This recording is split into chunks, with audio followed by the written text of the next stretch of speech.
khilaafaadka ay si wanaagsan u wada shaqeeyaan.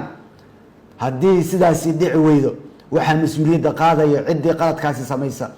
haddii guddoomiyaha fiid uu daraad dhahay kursigaasi waa la hakiyey, waxaa ceeb ah oo foolxumo ah in guddiga sida baydhabo guddigii federaalka loo dira halkaas iyo kii khilaafaadka ay ag istaagan yihiin iyagoo mooda inay dowladda goboleedka ay hoos tagaan. ma hoos tagtiin, hawsha idinkaa iska leh. haddii hawsha la joojiyeen waa inaad maqashaan, dhagahana aada u furtaan. guddiga hirgelinta doorashooyinka waa in ay si hufan u gutaan waajibaadkooda ah korjoogtaynta hufnaanta doorashada, kana qabtaan guddiyada maamulka doorashooyinka qaladaadka ay galaan, waana in ay warbixin joogtaa usoo gudbiyaan xafiiska ra-iisul wasaaraha si uu tallaabo uga qaado ciddii musuq maasuq iyo wax isdabamarin lagu arko. guddiga labada guddi ee fiid iyo siid wixii qalad ah ee dhaco ka hortaga, wixii musuq maasuq oo ka hor imaanaya hufnaanta doorashada ka hortaga, iisoo gudbiya. cid idinku xadgudbi karta ma lahan. guddiga xalinta khilaafaadkan rabaa ugu dambeys inaan u sheego halkan. guddiga xalinta khilaafaadka waa in ay shaqadooda dardargeliyaan, xaqiijiyaan cadaalad si doorashada u noqoto mid lagu kalsoonaan karo.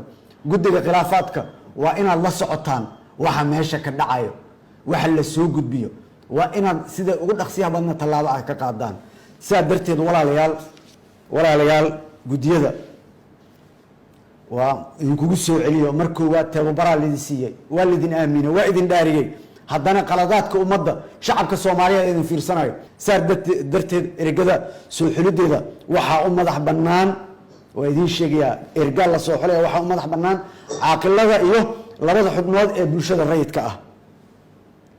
doorka guddiyada aan idinkugu celiyo waa hubinta in shuruudaha ergada la soo buuxiyey oo keliya.